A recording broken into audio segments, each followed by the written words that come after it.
welcome back to another episode of Releasing the Keys. We're in this whole series on metals, and I am moving into how metals and idols relate. This is part 2. Now, just a very quick recap. I'm hoping you've listened to the last couple of, YouTube, so you can really kind of track along. But we're talking metals. When we're talking metals, we're talking about the whole chemical world.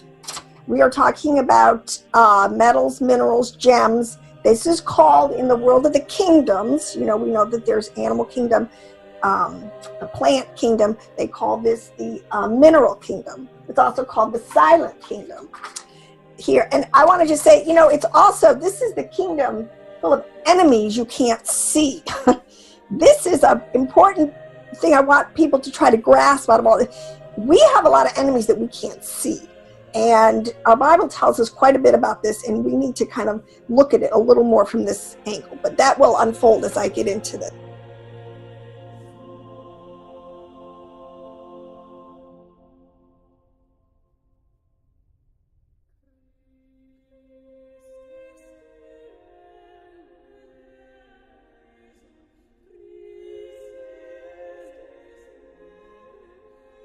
Now, these kingdoms all operate kind of one on top of the other, but there's constant, always interaction, sharing of data. It's the ripple effect. What happens in one affects the other, affects the other, affects the other, et cetera, et cetera. And science is proving all this. Now, when I'm going to flush out here in the silent kingdom, so to speak, the mineral kingdom, in the physical, in the first level of our reality, which is the world of materiality that we all live in our physical world. And when we're talking about physical, especially the Bible is relating that the kingdom above, you got mineral, plant, animal, and then you have the kingdom of Adam. You have the Adamic man, right? The human being, that we are kind of the center stage here, and a lot of this biblical understanding and how this affects us, all right? These things interact in us, in our bodies, our souls, our spirits, all right? Now, and each one has laws. All these different worlds, kingdoms operate on laws. We know there's natural law, there's a lot of science, but there are meta, you can call them metaphysical, you can call them supranatural, whatever. But each one has laws that work for their kingdom. And the other thing to understand is that each kingdom completely contains within it all of the same kind of forms, life species forms that Yah has created. All through Genesis, if you look at it, there's an archetypal, he makes plants and he makes animals and he makes fish. This fits, these words signify things in the different dimensions also. So we're not, but what I'm saying is that the fish in our seas down here does not necessarily respond, or let's just take angels. The easiest one is angels. Angels or birds are equated, we know this very easy, with angels. But obviously the birds that are flying in our heavens down here that we see, somehow angels are a little different. They're not exactly the same genetic makeup, but they have a lot of similar, all of their properties are very similar, okay? And this is called a whole kind of thing, correspondences, which I said last week. This is one of the major sciences that the ancients totally grasped and were 100% more, could operate at higher levels in this, because see what we do today with our science, and especially with the way we're into super specialization, which is not really a good thing, where they had a more holistic understanding, where how everything affects everything else. Everybody now is super specialized. So if it's in the physical world, there's nothing, it has no relationship to anything outside of that domain, all right? Or if you're in biology, you only understand biology. You really don't deeply understand the big picture and how other disciplines and things really fit into the whole big ecosystem of everything, body, soul, and spirit. Okay, enough intro. Now, as we move into this realm the biggest area that it starts with is our brain. The two biggest categories is how the silent kingdom affects the minerals, the organic chemistry of our world affects our brain and our DNA and our RNA. Okay, those are, so let me just sort of get a little bit into our brain, because this is very important. And our brains, this is what they kind of know now. Oh, they're so, it's really crazy. I'm going to end up with some things of where technology is today. And if you don't think these are the days to know, I swear, what else could we call it? But our brains work on impulses, electrical magnetic impulses. Now, I'm not going to get too much into the science, but it's pretty apparent, scientific, that we can understand what's going on, all right? There are chemical transmissions that go on. Our brain works on chemicals. See, and I said this whole thing, everything is predicated on this concept that everything is energy, everything is moving, and information bits, things, attach themselves to this movement. And this, when we get, people are going to understand what the whole heavens is all about, and how the influences of this, how this moves through our systems, you know, bringing us not just sunlight, but all sorts of things, and triggering and working. I mean, it's amazing. It's an amazing system, all right? But just now, these electrical impulses, this electromagnetic way in which our brain cells function to transfer information from one nerve cell or one cell to another is neurons, runs on neurons. And those are all connected to, they're called information messengers. Okay, now, I would go so far as to say this is what the ancients were trying to tell us when they would explain to us angelic messengers. This is really, in my opinion, explaining the same reality, the same thing that's going on. And I'll tell you what, it's being repackaged and it's being reintroduced, especially to a whole generation of our kids, in all of these games, the video games, the magic, where they're literally doing things with metals, and if you just look at it, you'll see it's there. They're not trying to hide it, but we think this is all, Bible never knew this stuff, it has no relationship to us. You know, they're really trying to repackage it to kids like, oh, it's just fantasy, it has no. Anyways, those are all hopefully future videos and very important angles of this thing to flesh out. But technically, another way in which our text, and especially the more mystical text, the Kabbalah, would explain this concept of the brain and what's going on, it talks about one of the names at the top, Chokmah and Bina, which is the highest level of brain functioning that is outside of the heavens, the system that works on the more organic, really kind of level. Okay, there's a level above that. Let's see if I can say this. But they would call this either the roots or the hair. Now, if you ever go on Google it and look at brain scans, I mean, people are getting, like, quote unquote, their brain scan. And you get this brain scan, it'll show you all the zillions of different, I don't know, I guess you call it information streams that are going on in your brain. I read there was something like, oh my gosh, the milliseconds, I should just find this little quote I have, how quickly this stuff is happening.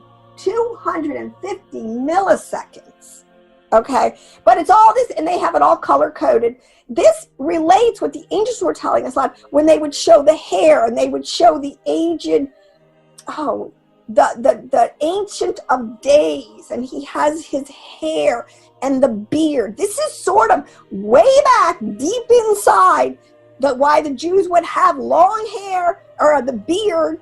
It has to do with this understanding that there is a lot, the mind is the highest level of what's going on, and it's your brains are the first responders. So when your brain dead, and the brain and the heart, let me tell you this, biblically work together. They're the kings, so to speak, over the systems. There's two levels of our system we're called our astral level, more of our emotional, and then you have the more intellect, the mind.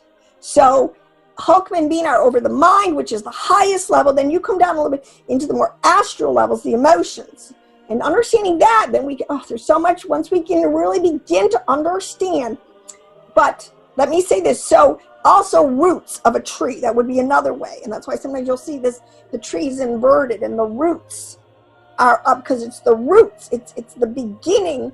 That's the root system. Look at our mind and the thoughts we're having and these things that are traveling at milliseconds are the root system that's producing our life, which is our fruit, which is our soul.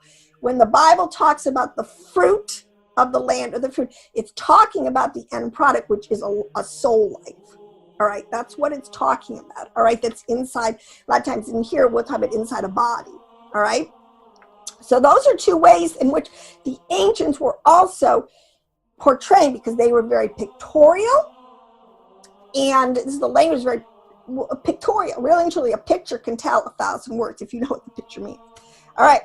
Now, the brain, we know also today is everything. Okay, so our heart, because when the Bible talks about the heart, it's not talking about your physical heart. It's not really located down here. The heart is more, it's kind of this left brain, right brain relationship that goes on, all right, in us all the time, kind of unconsciously. Unconscious is really another word for the soul, okay? This is our inner man, what's going on the inside, all right? So, but the brain is everything. Memory, learning, all our bodily systems, it triggers all of our bodily systems. Everything starts in the brain. So if your foot itches, it's not really, the signal is coming from your brain that your foot is itching, all right? The limbic system, which is the whole system of our emotions, our personality, our behavior, all touch, vision, hearing, speech, reasoning. I mean, everything is going on up in the brain and the heart, all right? Because they now know to say that our heart thinks or does as many kind of things as the brain. Our Bible always knew this, always told us this. These are probably the keys, the understandings that we've lost, we're getting back. Now, what is really so crazy about this, and why, you know, this is, I'm almost like very heavy-hearted, because the way our enemy is just literally, these enemies you can't see, he's literally killing us today. Our enemy, this military industrial complex that is over us today, now with all of this, well, it's really a military industrial technological grid that's over us, powered, by oil. It's really, that's over us, that is just destroying us. My people are destroyed for lack of knowledge, all right? Now, one of the best ways to understand this is just how unhealthy we are today. I mean, there are so many epidemics. There are so many, everything is going off the charts today, all right? And this is because the chemical world, that the organic is totally, the way we enter is totally out of oil with the original designs from of Yahweh, all right? Now, so let's get into metals, because again, like I said originally, when you think of metals, you have to think of really what they're giving you is the classification for the whole chemical language, the chemical world, all right, that minerals and rocks, all this operates from. Now, we know today, now what I want to do to illustrate this, I want to say another thing. I forgot this little point I do want to make, because I'm not making this concept of correspondences, the different worlds, everything working up. I mean, if you really, now read your text and think on these levels. Listen, we know the streets, and we have to stop being so kind of, I call it like the kindergartners. We need to get this mature, advanced understanding. In heaven, there are streets paved with gold. Do we have to believe that it's the literal gold here on earth, or is there a corresponding, a precious metal? See, so just all these ways in which we are told that these things, the same words, image, pictures, essences, are in all the different dimensions. There's a holy city that comes out of heaven. So if we have earthly cities, we're told there is a holy city. All right, now I'm not saying I know exactly what it looks like or what, but this is done deliberately because it's true. All right? It's not just an intellectual or an allegorical mind game. This is true. This is a reality. It's being told to you. And we know there are rivers. It talks about the 4 rivers in heaven coming out of the Garden of Eden. And so we know there's physical rivers. And we know the Bible, if you knew it even on this level, more of the key, what I'm saying, that our body, the way our arteries and our veins operate, there's a whole relationship between the blood and the water that flows in our body through rivers that corresponds. Rivers in heaven, this much are more like emanations, are more like energy and light waves. Okay? There's total correspondence in all this. Yeshua told us that he had to, wait, Mary, don't touch me. I have to go. I have to be transit. I'm going to a different dimension, and I have to put my blood on the mercy seat. Now, we know that the high priest splattered the blood on the mercy seat below in the physical temple. So here, Yeshua said he's got to do it in the heavenly temple. I mean, it's not, I'm just trying to say, it's not a make-believe little thing going on. There is real correspondence because everything is connected. So the last one, we know there's earthly thrones and then there's heavenly thrones. So all of this language, just up and down, it all relates. Now, back to I want to take out of this a story. Now, to try to unpack this really, how technical, I think. Okay, manna. Let's just take manna. The Israelites lived in manna for 40 years in the wilderness, right? But what could have been going on? No one really has 100% handle on it. I'm not even going to say I'm unpacking it 100% accurately. But I have found some correspondences that make a lot of sense. All right? So in our text, first of all, the manna was pretty good. Whatever it was made of, it allowed the people to be sustained in quote-unquote the wilderness for 40 years. It allowed them, when they came out, it says that their clothes never wore out and the sandals on their feet never swelled, never swelled, or their sandals, they were probably, the feet didn't swell concept, probably is a little more accurate. Their clothes did not wear out. And again, clothes, not necessarily the physical. When you understand more of the spiritual application, their bodies, they were not wearing out. All right, whatever this manna was, it wasn't causing them to get all dehydrated and disheveled and become weak and emaciated. All right. No, matter of fact, when they left, and it was anti-aging, and it says that when they left, after 40 years, and you got to understand there was a whole transition. The 40 years, it was the generation, the sons, the next generation, so to speak, who left, that went into the battle, the promise, and went forward. These guys, and I also say it's because of the manna and a lot of these, they were lean, mean fighting machines. Because look at just what, the next whole phase of the journey. So what could manna be, which we are told is a bread of angels? So what does that mean?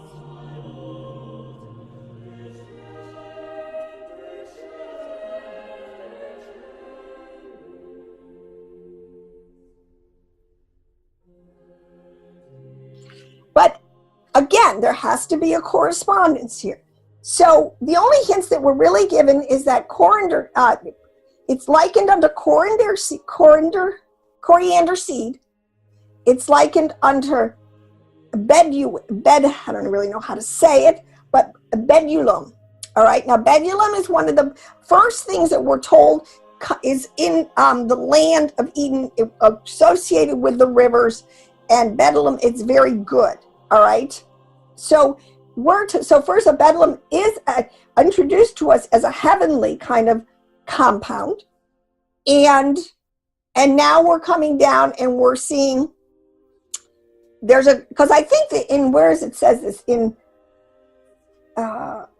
Nehemiah 9:21, it specifically talks about this coriander seed and bedouin together. Okay.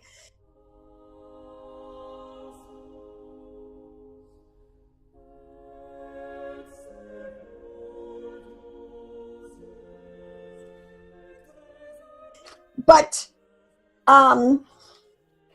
So again, when it's telling us that man does not live on bread alone, but on every word that proceeds from the mouth of Elohim. This is sort of a way of saying, literally, I think that they were eating a level of sustenance that was more angelic in some of its compound makeup and what it was doing, all right?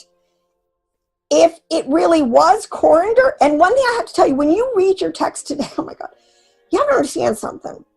A lot of the prepositions, the pronouns, the vowel, the way they point, it's all kind of arbitrary. I mean, when you look at things in the Hebrew, the way it is, so, how do I say this?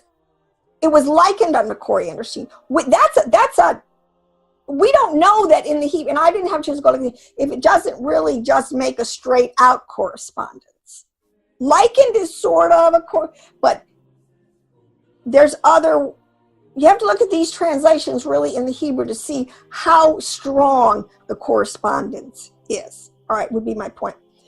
But it's a spiritual and physical. See, one thing you have to understand, man, it's not an intellectual concept. This one, intellectual means that you don't really believe it. See, one of the problems today, you cannot have an intellectual gospel, because an intellectual gospel does just titillate the ears. It's interesting information, but however it adds up, it never really penetrates the heart in the brain, and you never turn it into the chemical called faith. All right? Everything without faith is sin. So what he had here with the Israelites after 40 years was a generation who not only had been consuming this manna, but were combining it with faith. All right? And it enabled them to walk out of there in top physical, mental, and spiritual form. All right? That really is the point. But what is interesting about coriander and Bedouin, if Bedouin is mostly likened to myrrh, that's the closest you can use. And I tend to think that would fit pretty accurately, because myrrh is something, frankincense, incense, and myrrh were the three things that Adam, in some of the, in the, how would I even say this, in Jewish understanding, that Adam was able to take out of the garden with him. He was allowed to take a few things, and he took some incense, frankincense, these things.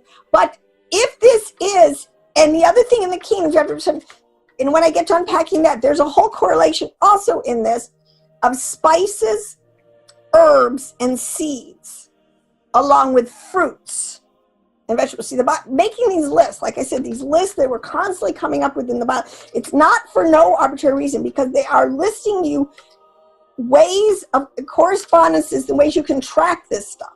So anyways, coriander, it turns out, and myrrh. So in other words, the only thing we know is, and there, dew was involved, right? So we know that dew was involved, coriander or cilantro. One is a seed. Now, this have to understand something, because it's interesting to see this. Herbs and spices were given for man for healing, right? Well, cilantro is the herb, and coriander is the seed of the same plant, okay? And they both have the same properties. It just depends on which form you want to take it and in which season, okay? But since it says that they like pounded it and sifted it and they made it into a flour, they combined it with oil. It sounds like it was more the coriander seed, which you could probably pound out, make into a flour, all right? But let's just say and also let me just make this point. There was a golden pot of manna in the ark. It was all built, Aaron, Moses, they put three things in there. The golden pot of manna, so they put a pot of manna in there, the ark with the tablets and Aaron's rod that had butter. So this is right up there with some of the deep mysteries going on inside the ark of the covenant. But anyways, what they have found out about coriander today, or cilantro, it is one of the only herbs that can be ingested by humans that will totally detox you, that will get rid of all the heavy metals. And it is heavy metals that are the enemies of the physical body. And this gets into the point we understand we're in a war. And there are many things, just like in everything. There's good plants and there's bad. There's poisonous plants and there are very healthful plants. This gets into this concept. There are good minerals, but arsenic, there's a lot of stuff out there that will poison you. All right, there's animals that you can, make for pets. There's other animals you're going to get your head bit off. Okay, so this is telling us in the kingdoms, there's good stuff and there's bad stuff, and you better pay attention. And this level is so, because it's an enemy you can't see.